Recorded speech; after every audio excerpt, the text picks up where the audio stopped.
বাংলাদেশ সীমান্তে anti drone unit মোতায়েন করছে ভারত।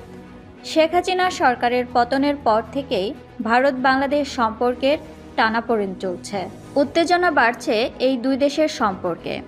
আর এই অবস্থায় বাংলাদেশ সীমান্তে অ্যান্টি ড্রোন ইউনিট মোতায়েন করার ঘোষণা দিয়েছে ভারত। একই সঙ্গে দেশটি এই পদক্ষেপ নিয়েছে পাকিস্তান সীমান্তেও। সীমান্তের অপর পাশ থেকে ড্রোনের মাধ্যমে সৃষ্ট ক্রমবর্ধমান হুমকি মোকাবেলায় ব্যাপকভাবে অ্যান্টি ড্রোন ইউনিট মোতায়েন করবে ভারত।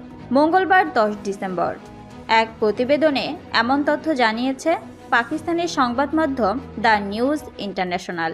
প্রতিবেদনে বলা হয়েছে, পাকিস্তান ও বাংলাদেশের সীমান্তে অ্যান্টি ড্রোন ইউনিট মোতায়েনের ঘোষণা দিয়েছে ভারত।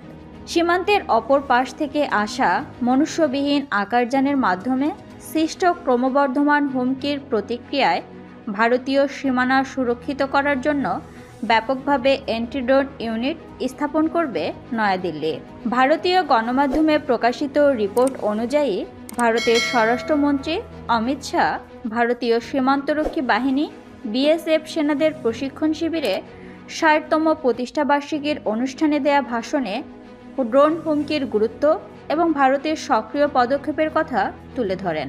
অমিত শাহ বলেন, পাকিস্তান এবং বাংলাদেশের সাথে সমগ্র সীমান্তে সংবেদনশীল এলাকাগুলো পর্যবেক্ষণ করার জন্য ব্যাপকভাবে সমন্বিত ব্যবস্থাপনা বাস্তবায়ন করবে ভারত। তিনি বলেন, মানুষবিহীন আকারযানের মাধ্যমে সৃষ্ট ক্রমবর্ধমান হুমকির প্রতিক্রিয়ায় ভারতীয় সীমানা সুরক্ষিত করতে বিস্তৃত অ্যান্টি ড্রোন ইউনিট প্রতিষ্ঠা করবে ভারত। শাহ আরও বলেন, লেজার সজ্জিত অ্যান্টি ড্রোন গান মাউন্টেড মেকানিজমের প্রাথমিক ফলাফল বেশ উৎসাহব্যঞ্জক, যার ফলে পাঞ্জাবের পাকিস্তান ভারত সীমান্তে ড্রোন নিষ্ক্রিয়করণ এবং শনাক্তকরণ উল্লেখযোগ্যভাবে বৃদ্ধি পেয়েছে।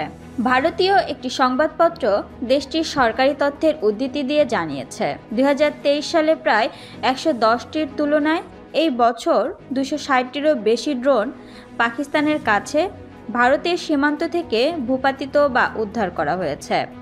ড্রোন আটকানোর এই ঘটনাগুলোর বেশিরভাগই হয়েছে পাঞ্জাবে, তবে রাজস্থান এবং জম্মুতে এই সংখ্যা খুব কম।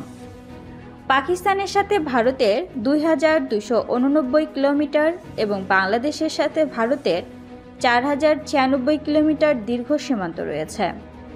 বিএসএফের ওই অনুষ্ঠানে অমিত শাহ পাকিস্তান এবং বাংলাদেশের সাথে ভারতের সীমান্ত সুরক্ষিত করার জন্য চলমান comprehensive integrated border management system CIBMS নিয়েও আলোচনা করেছেন। তিনি বলেছেন, এ কাজটি চলমান রয়েছে। তার ভাষায়, আসামের ধুবড়ী ভারত বাংলাদেশ আন্তর্জাতিক সীমান্তের নদী এলাকায় মোতায়েন করা CIBMS থেকে আমরা উৎসাহজনক প্রতিক্রিয়া পেয়েছি, তবে এক্ষেত্রে আরও কিছু উন্নতি করা প্রয়োজন। অন্যদিকে ভারতের একটি সরকারি বিবৃতিতে স্বরাষ্ট্রমন্ত্রী অমিত শাহের বরাত দিয়ে বলা হয়েছে, আরও কিছু উন্নতির পর এই ব্যবস্থা পাকিস্তান ও বাংলাদেশের সাথে সমগ্র সীমান্ত জুড়ে প্রয়োগ করা হবে।